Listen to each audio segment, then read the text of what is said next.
Hello and welcome to our channel. तो आज की इस वीडियो में हम देखेंगे कि डाइस क्या होता है। तो डाइस एक क्यूबिक स्ट्रक्चर होता है जो हम लूडो में खेलते हैं। जिस डाइस से वो क्यूबिक स्ट्रक्चर का होता है वो उसको डाइस बोलते हैं।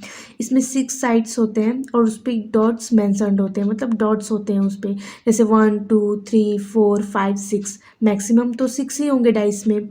फिर जो एक सरफेस होता है वो दूसरे सरफेस के अपोजिट होता है और बाकी जो सरफेस होते हैं वो एडजेसेंट होते हैं। मीन्स जो एक सरफेस है वो किसी एक सरफेस के अपोजिट होता है इसमें। और जो 4 सब सरफेस होते हैं वो एडजेसेंट होते हैं। एडजेसेंट का मतलब होता है आसपास। जैसे 1 के एडजेसेंट 4 है, 1 के एडजेसेंट 2 है, 2 के एडजेसेंट 3 है, और 1 के एडजेसेंट 1 के अपोजिट जो है 3 है। तो मतलब एक जो नंबर है उसके अपोजिट दूसरा नंबर होगा और बाकी जो 4 नंबर होंगे वो एडजेसेंट होते हैं उस नंबर के। तो ये है डाइस।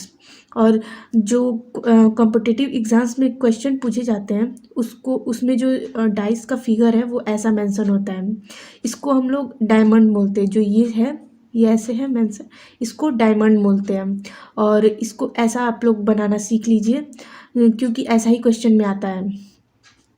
और डाइस 2 टाइप्स के होते हैं, एक होता है स्टैंडर्ड डाइस और दूसरा होता है नॉन स्टैंडर्ड डाइस।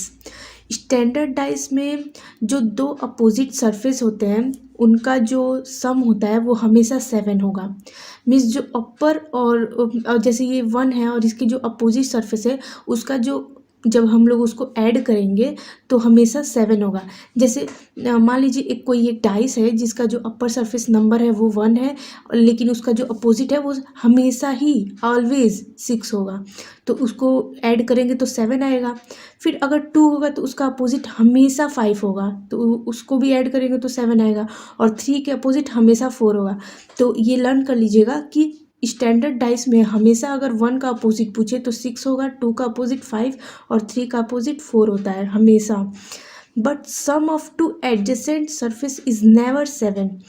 लेकिन जो एडजेसेंट सरफेस है, जैसे 1 के अपोजिट हमेशा 6 होगा, बट 1 के एडजेसेंट जो सरफेस होते हैं वो कभी भी जो इन दोनों का सम है वो कभी भी 7 नहीं होगा स्टैंडर्ड डाइस में। लेकिन उसका जो उल्टा है वो नॉन स्टैंडर्ड डाइस में होता है। Sum of any 2 adjacent surface is 7। Means किसी भी 2 एडजेसेंट सरफेस का जो सम है वो 7 आता है नॉन स्टैंडर्ड डाइस में। जैसे 5 और 2 ये एडजेसेंट है, अब इन्हें प्लस करेंगे तो 7 आएगा। अब आप पूछेंगे कि 6 और 2 क्यों नहीं आ रहा है। तो मैंने बताया कि किसी भी एक जो है, मतलब किसी भी एक, मतलब जैसे ये एक एडजेसेंट सरफेसेज हैं 2 और 5 दोनों एक दूसरे के एडजेसेंट है तो ये 7 आएगा। मतलब ऐसा नहीं कि ऑलवेज सब सारे एडजेसेंट सरफेस का 7 आएगा। किसी एक, मतलब 2 एडजेसेंट सरफेस है उनका जो सम है वो 7 आना चाहिए, तो वो हो जाएगा non standard dice. Opposite surface are not fixed. जैसे कि स्टैंडर्ड डाइस में 1 का अपोजिट हमेशा 6 होगा, 2 का अपोजिट हमेशा 5 होगा और 3 का अपोजिट हमेशा 4 होगा। या फिर लेकिन जो नॉन स्टैंडर्ड डाइस है उसमें जो अपोजिट सरफेस है वो फिक्स नहीं होते हैं। 1 का जो अपोजिट है वो 2 3 4 5 6 कुछ भी हो सकता है नॉन स्टैंडर्ड डाइस में। उसे हमें क्वेश्चन में जो है फाइंड करने के लिए पूछा जाएगा। तो ये है डाइस और ये है उसके टाइप्स। अगर आपको समझ में आया तो हमारे चैनल को लाइक करें एंड ऐसे ही वीडियोस देखने के लिए हमारे चैनल को सब्सक्राइब करें। Thank you.